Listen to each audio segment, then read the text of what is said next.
Donc c'est avec un grand plaisir que nous vous accueillons, alors toujours plus nombreux, à cette matinée qui est la troisième pour nous de réflexion et d'échange sur un sujet aujourd'hui qui nous concerne tous, accompagner le bien vieillir, l'éthique de la dépendance. Allez-y. Bonjour. Vous pouvez prendre place, 6 places il y a encore, puisque cette année on est vraiment presque complet. Donc du coup, un petit mot sur ce thème. Donc vieillir, c'est une expérience universelle, un chemin que nous empruntons tous, directement ou indirectement, à travers nos proches. Pourtant, ce processus s'accompagne de multiples défis. Le respect des choix de vie, l'adaptation de l'environnement, la perte d'autonomie et le rôle des aidants, professionnels ou familiaux. Comment accompagner cette étape avec bienveillance, respect et dignité? Comment concilier l'autonomie avec les aides nécessaires pour préserver la qualité de vie? Comment garantir dignité, liberté à chaque personne tout en tenant compte des réalités de la dépendance? Et surtout, comment inscrire ces accompagnements dans une démarche éthique, soucieuse des valeurs humaines et du respect de la personne?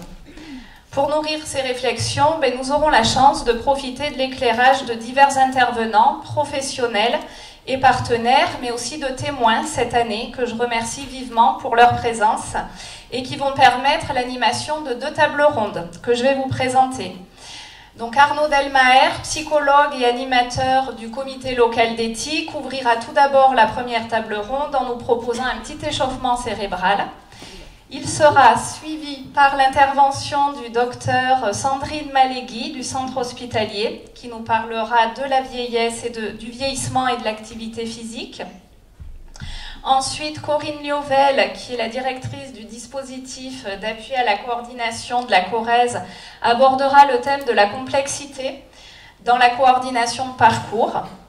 Puis, pour clôturer cette table ronde, Géraldine Casino et Elodie Cohn, qui sont toutes 2 psychologues à l'EHPAD d'Obja et de l'EHPAD de Vigeois, nous parleront d'habiter l'EHPAD, entre l'approche domiciliaire et la thérapie du voyage.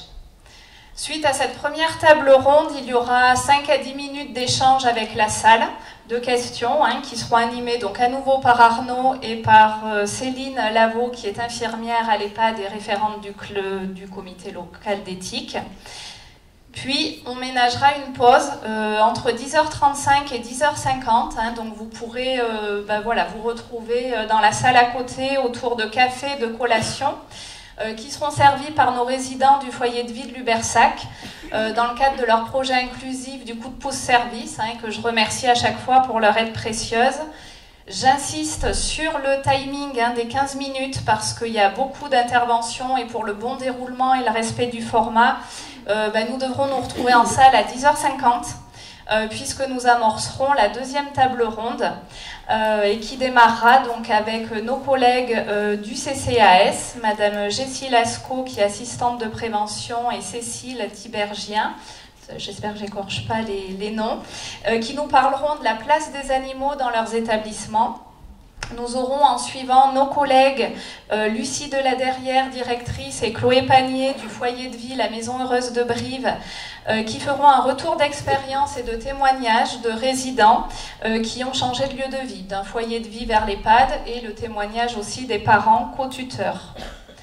Ensuite, nous irons vers le monde des ESAT avec Fanny Brice, qui est coordinatrice encadrante du SAT, qui sera entourée de 3 de nos travailleurs. Annie Faye, Philippe Ménico, Valérie Prévost, et entourée de Monsieur Catalifo Aurélien et de Madame Garot-Christelle, qui sont du dispositif Un avenir après le travail, qui témoigneront, eux, du passage en retraite des travailleurs d'ESAT. Puis, pour clôturer cette 2e table ronde, nos partenaires de l'UDAF, Raphaël Lachaud, donc directeur des services, Mathieu Chapsal, chef de service, et Célia Bourg, mandataire, nous parlerons de l'accompagnement de la personne protégée vers un projet de fin de vie dans la dignité, qui respecte sa dignité. Donc à nouveau, à l'issue de cette 2e table ronde, il y aura un temps d'échange, donc une quinzaine de minutes sera laissée à la salle. Elles seront animées donc cette fois par Isabelle Bourboulou, qui est animatrice aussi du comité d'éthique, et de Pascal Vaulenoir du centre hospitalier du Zerche, cadre socio-éducatif, qui modéreront ces questions. Et ensuite, à 12h30, si on respecte le timing, c'est Maryse Fiorenza-Gasque, la directrice de l'ERENA Nouvelle-Aquitaine, qui, comme chaque année, nous fera l'honneur de la conclusion et de la synthèse de cette matinée riche d'échanges. Donc, vu le nombre d'interventions, je vais laisser la parole et je vous souhaite une excellente matinée parmi nous. Merci à vous pour votre présence.